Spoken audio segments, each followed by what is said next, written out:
Boa noite a todos.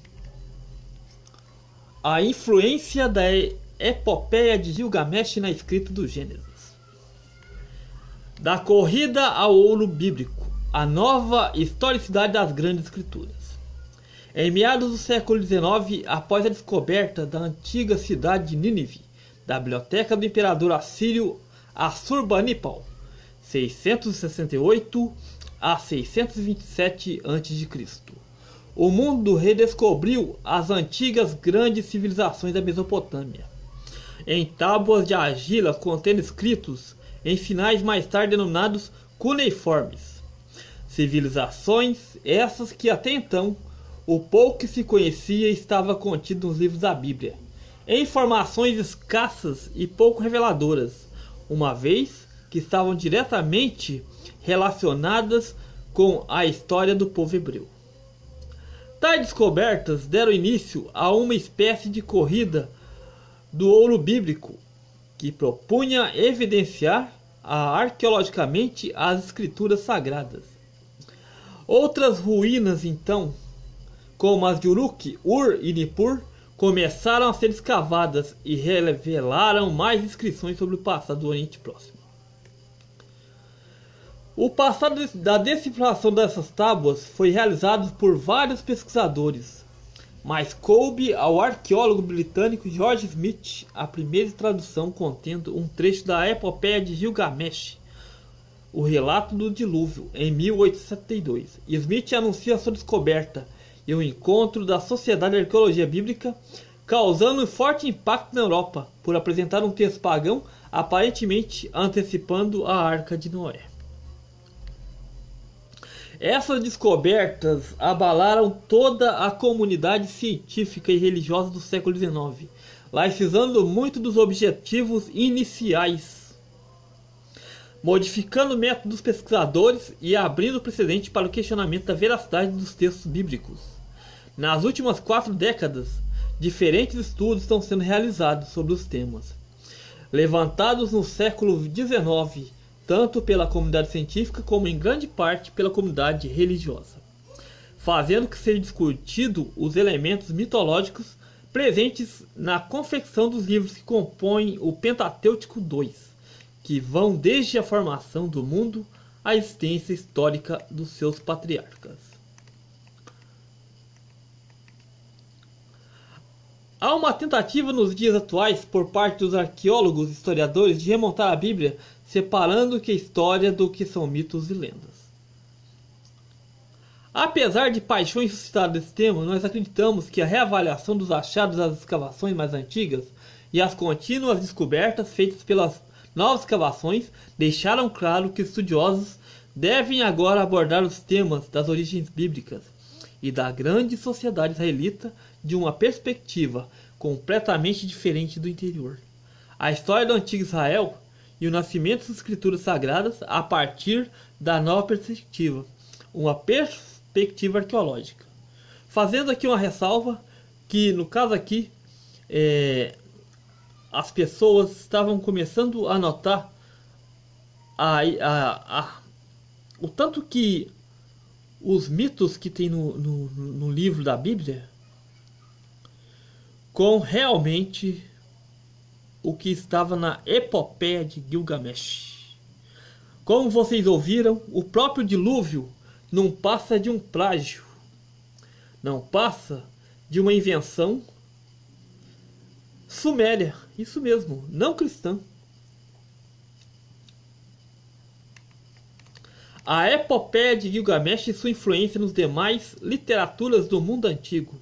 Considerada a mais antiga obra literária da humanidade, a epopeia de Gilgamesh, na sua longa tardia do século VII a.C., como é fundada no Antigo Ocidente, Tigay, citado por Zilberman, de 1998, página 58.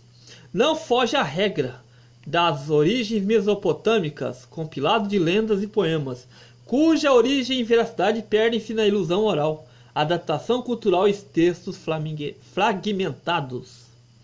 As narrativas contidas na epopeia deviam ser muito populares na época, pois são encontradas em várias versões escritas por vários povos e línguas diferentes, sendo que as primeiras versões da mesma datam do período babilônico antigo, 2000 a 1600 antes de Cristo, podendo ter surgido muito antes, pois o herói dessa epopeia é o lendário rei sumério Gilgamesh, quinto rei da primeira dinastia pós-diluviana de Uruk, que teria vivido o período protodinástico.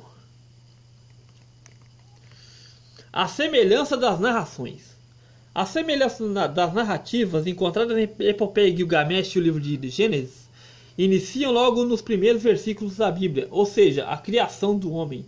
O povo Uruk, descontente com a arrogância e luxúria do rei Gilgamesh, exige seus deuses a criação do homem que fosse reflexo do rei, e tão poderoso quanto ele, e pudesse enfrentá-lo, redimi-lo. O deus Anu, ouvindo o lamento da população, ordenou a Aruru, a deusa da criação, que fizesse Enkidu. A deusa não concebeu em sua mente uma imagem cuja essência era a mesma de Anu, o deus do firmamento. Ela mergulhou as mãos na água e tomou um pedaço de barro. Ela o deixou cair na selva. Assim foi criado o nome Enkidu. Façamos o homem a nossa imagem, conforme a semelhança, está no Gênesis capítulo 1, versículo 26. Então tomou o Senhor ao homem do pó da terra e lhe soprou nas narinas o fôlego da vida. O homem passou a ser alma vivente. Enkidu foi criado inocente, longe da malícia da civilização, vivendo entre as culturas selvagens e compartilhando as naturezas com elas. Ele era inocente a respeito do homem e nada conhecia o cultivo da terra. Comia grama das colinas junto com as gazelas e rondava os poços da água. Os animais da floresta, junto com os rebanhos de animais de caça, ele se alegrava com a água. Eis que tenho dado todas as ervas que dão de semente à superfície e à terra, todas as árvores que há um fruto de gênese de semente, isso vos será para mantimento, e todos os animais da terra, todas as aves dos céus, e todos os répteis da terra, e que há fôlego de vida, toda a erva verde será para ti mantimento. Está no Gênesis capítulo 1, versículo 29 e 30.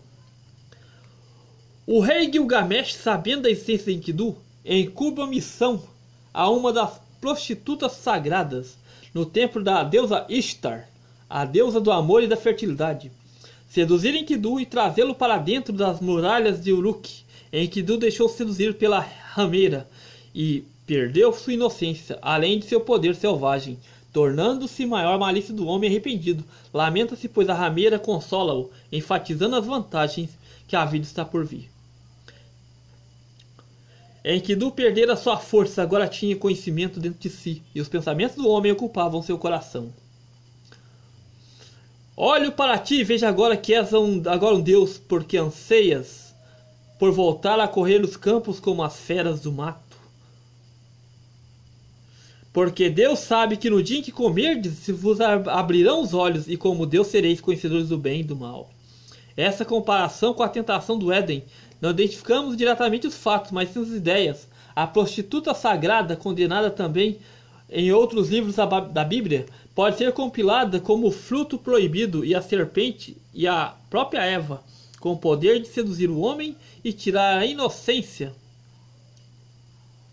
com falsas promessas. Então, como todo mundo vê, vou mostrar para vocês aqui a história.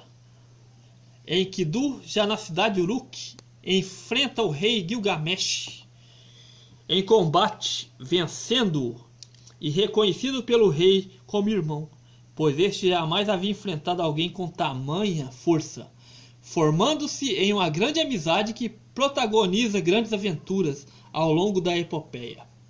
Gilgamesh e Enkidu partiram então para a floresta de cedros, provavelmente o atual Líbano, onde enfrentaram o monstro Umbaba, sentinela da floresta. Este se irrita com Enkidu por profanar a floresta sagrada dos cedros, inferiorizando e humilhando com palavras semelhantes às palavras de Deus, ao condenar o homem ao comer ao fruto proibido. Novamente vemos relação direta com os fatos. Mas uma linha comum de pensamento é verificada com textos onde a profanação e a desobediência são punidas com a servidão. Tu, um mercenário que depende do trabalho para obter teu pão. Sandars, 1992, e página 119. Maldita é a terra por tua causa.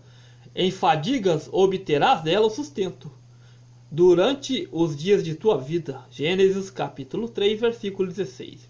No suor do teu rosto comerás o teu pão, até que tornes a terra, pois dela foste formado. Gênesis capítulo 3, versículo 19. Então, meus amigos, vemos aqui a similaridade entre o livro do Gênesis e realmente a epopeia de Gilgamesh, vendo que a Bíblia não é nada mais que um múltiplo plágio, e também fazendo com que cada pessoa veja que tudo isso não passa de mito e fantasia. Muito bem, eu agradeço a todos os meus inscritos e muito obrigado e valeu!